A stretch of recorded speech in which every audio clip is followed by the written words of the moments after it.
Welcome, seekers of the hidden and haunted. You've entered another chapter of Stories of the Consequence Keeper, where every story isn't just a story, but a warning with consequences.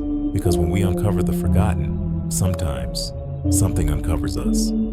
Before we begin, be sure to leave a like, subscribe, and share your thoughts in the comments below. At the end of the story, let me know, could there be more to this story than what was reported? What do you think took place and how this could be explained? Today's story, the Hexham Heads. This is a story about two small stone heads and the chaos that followed them. It's a tale of ancient whispers, modern fear, and the mysterious cost of disturbing something that should have stayed buried. In 1971, in the quiet town of Hexham, Northumberland, two boys, Colin and Leslie Robson, were playing in their garden when they unearthed something strange. Two fist-sized stone heads. The heads were crude but unsettling, one with a flat male-like face, the other more rounded and feminine, both etched in stone with deep-set eyes and grim expressions. Some said they resembled ancient Celtic carvings. At first, the boys thought it was a harmless curiosity. They were wrong. Soon after the heads entered their home, the Robson family began to experience strange phenomena. The heads would mysteriously move rooms when no one was watching. Glass bottles flew across rooms. The atmosphere grew tense and cold.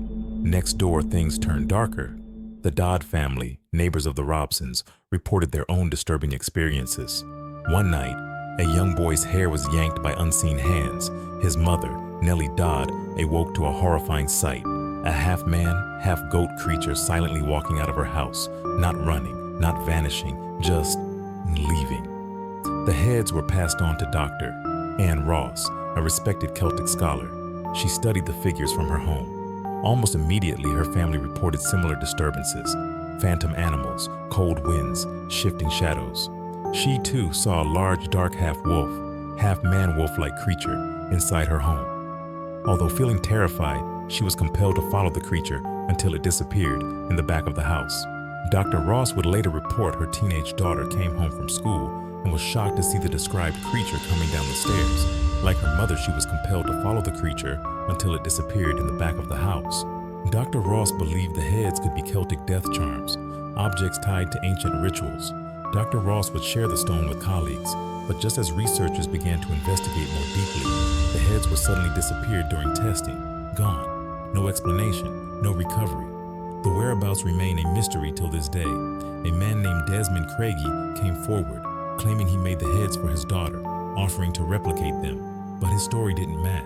The carving were not the same, and there were no explanations of the haunting of the man-beast by three different families. His claim was considered an attempt for some attention. Even today, people in Hexham still report strange sightings. A tall 6-foot half-human figure with horns, visible at times near where the heads were found. Some believe the heads weren't cursed, but were seals, binding something inside, and once removed, it didn't go back. The truth was never uncovered. When we treat mystery as myth, we forfeit the truth and invite its return in silence. Maybe the greatest danger isn't what we find, it's what we dismiss. What do you think happened in Hexham? Were the heads cursed, or did they wake something older than memory? Leave a like if this one sent chills up your spine, and if you haven't yet, subscribe to Stories of the Consequence Keeper, because the past never stays buried. Until next time. Remember, some artifacts are warnings, not souvenirs.